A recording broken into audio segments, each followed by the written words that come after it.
So for 11 years, they kept this sucker secret. Reagan, Bush, Clinton. And then Clinton declassifies it and says it's a good thing in 97, and they double the number. We had secret copies of this when I first got on air in about 95, 96, with just the cover sheet of it, and people made fun of us and didn't believe it. Then it was declassified. This is from Army.mil. So here it is, the big kahuna. This is just one section of these, training the troops, training the infrastructure, creating the larger cadres to expand the archipelago of gulags.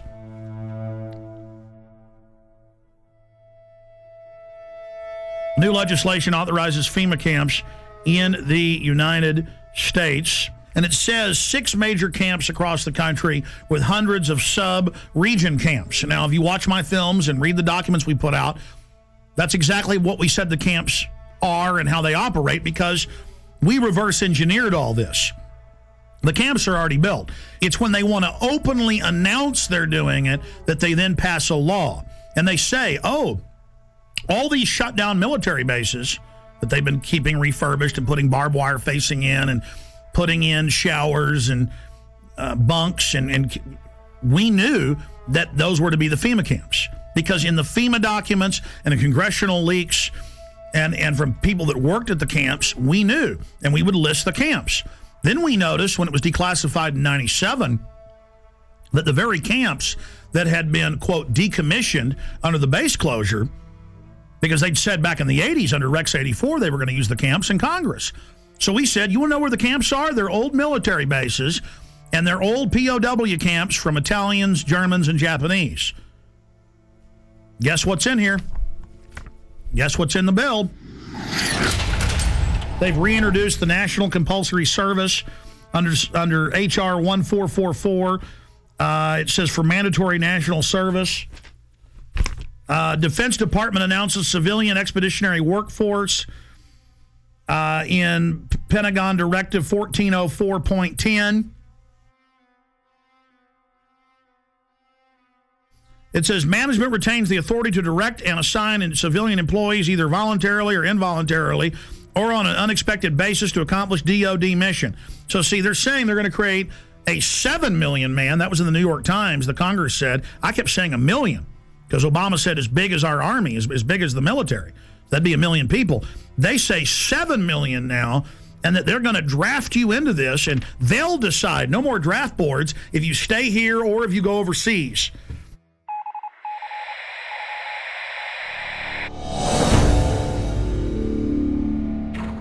But this just broke. I just showed you the earlier terror training manual saying those that talk about the Constitution are terrorists and are a danger to police, those that are in Second Amendment groups.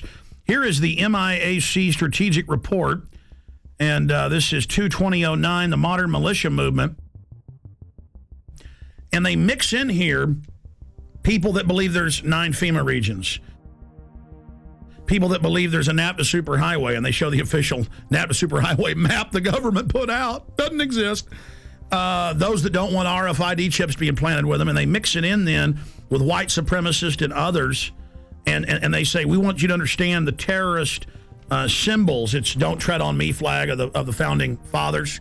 You know, the flag of the Founding Fathers, all of it. We're going to go over this. This is amazing.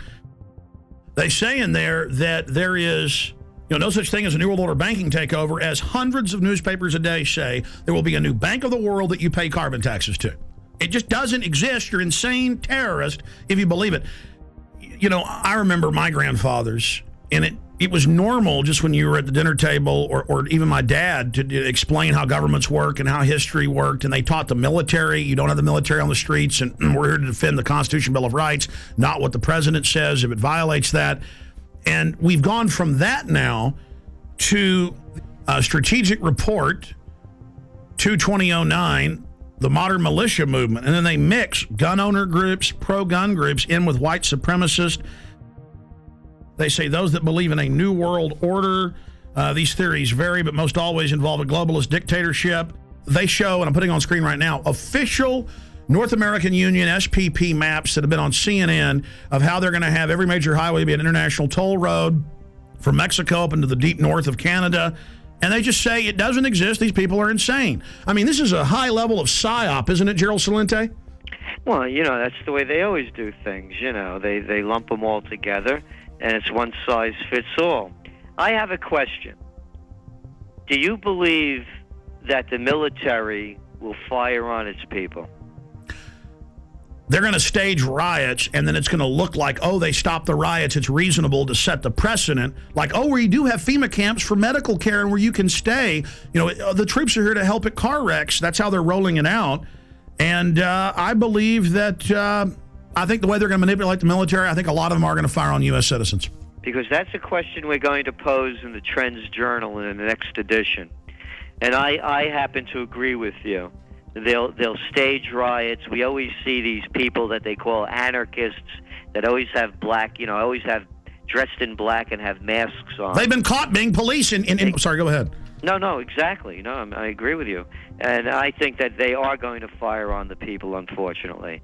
No, don't shoot me, please! Don't shoot me! I haven't done anything! Don't shoot! In this training manual that's going out to police everywhere in the country, it has a, don't tread on me flag. It shows America freedom to fascism and the film Zeitgeist in it. We just showed that, and shows it next to the Turner Diaries, which was a white supremacist thing about killing police. So see how they do guilt by association. I mean, this is just off the charts, and this was sent to me by the Missouri Information Analyst Center. A police officer sent it to me. That's where they got it from. And I've seen these in Texas versions and others. It's the same thing, but they're updating it. I mean, how do they say none of this exists and then mix in mainstream things that are happening with white supremacists and tell police that people are dangerous if they're into this? You're watching Police State 4, The Rise of FEMA. I wanted to take a little break out to explain the history of the Police State documentary films. In 1999, in 2000 and 2001, I made the seminal Police State films that were a viral success on the web and on VHS and DVD. Fast forward 8 years later, it's all come true. Not because I have a crystal ball, but because I'm looking at government documents, I'm looking at the facts, I'm looking at their own white papers. If we can expose the FEMA camps and the executive orders and the shadow government, their system will fail. I've made the film, Police State 4. It's now up to you to get it out to everyone you know. And yes, we need your support. We offer and promote the fact that they're free on YouTube, Google, and thousands of other video sites. We put them out for free. But we do ask you to give us the seed money, the support to run our websites, to do the syndicated radio show, and to make future films. So if you want this documentary in the best quality available and to have the expanded extras, please visit Infowars.com and purchase Police State 4, The Rise of FEMA. You can call toll-free, 888-253-3139. You can visit Infowars.com or PrisonPlanet.com. If it hasn't been blocked in your country yet, many have.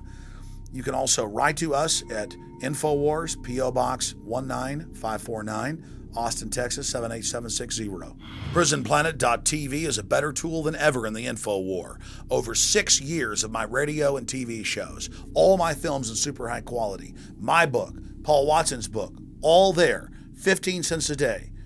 Your support of PrisonPlanet.tv empowers the resistance to unlock minds worldwide.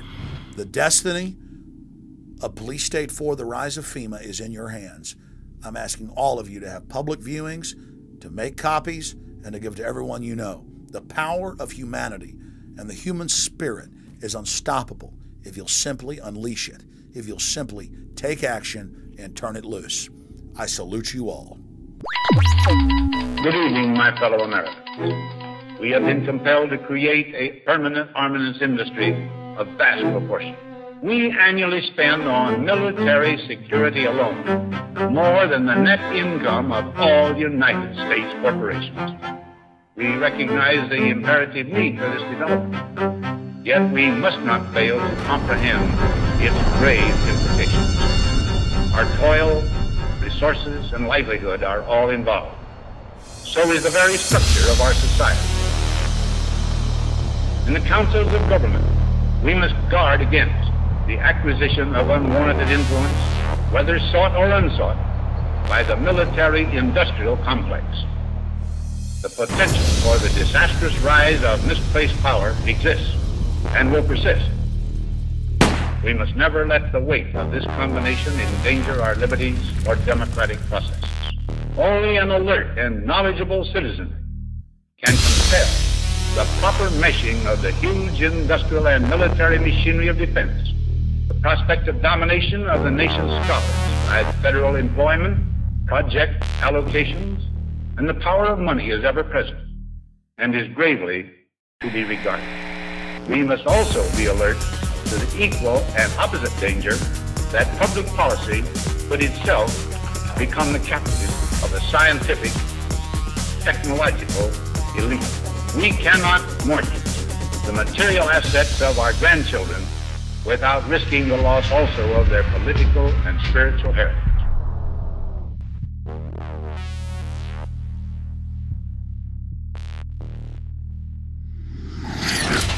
Well, I think terrorism is being practiced on the residents of the city of Oakland because many of the retired teachers, retired military people have informed me that they understand what's going on, and it's not anything that relates to humanitarian training whatsoever. This is a psychological, as we in the research community say, this is a psyops.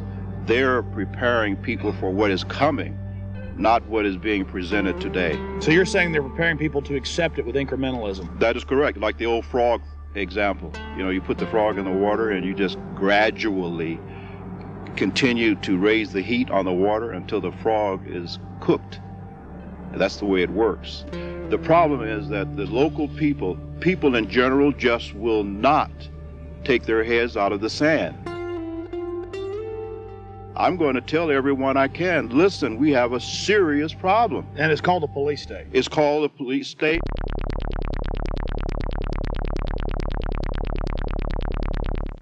Let's go ahead and get to this.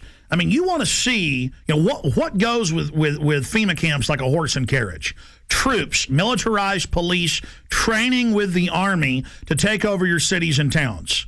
Let's go ahead and play this YouTube clip, Martial Law is Coming, from News 7 at 11. The scenario was a fake, but the pepper spray and billy clubs used to break up this riot were definitely real. Good evening, I'm Miranda Stevens. Whether it's terrorism, riots, or any major disaster, local agencies will be the first to respond. That's why Roanoke City wants its disaster training to be as real as possible. Jeremy Butterfield has more. It's supposed to look like a riot, and the scene at William Fleming High School had all the elements. I'm one of the rioters that the guard and the police force had to take down and arrest, and did very successfully. In this scenario, everyone has a role to play. The rioters were ready to fight back as Roanoke Police, Roanoke Fire, local National Guard troops, and members of the Virginia Defense Force secured perimeters and moved in to make the arrests. Prior to 9/11, these organizations couldn't communicate and did not work together. They worked to support each other, but not together. And with the recent events of the last 3 to 5 years, we've become very good at working together, which is very important. Of course, these weren't real rioters. The rebels in t-shirts were all members of one of the participating agencies, but you couldn't tell that during the exercise. If you weren't protected by an orange vest signifying you as an observer, you were in danger of being hit by eggs, bottles, billy clubs, or even the occasional well-placed round from a sniper. We try to make this very real, give a real feel to it. We had the fire department provided some live burning out here, so we had smoke, flames, objects being thrown, a lot of chaos. There's going to be a lot of chaos in a civil disturbance situation, and that's what we want to try to incorporate as much as possible. Teamwork plays a major role. Mountain Police had to coordinate with the fire department, while National Guard troops marched in formation toward the rioters. Without cooperation throughout all the agencies, the rioters would have quickly taken control. I think everybody learned a little bit. Mistakes are made, but we'd rather make those mistakes here than in a real situation. This was the 4th year the agencies have participated in this drill, and organizers say the old adage, practice makes perfect, certainly holds true in the face of disaster.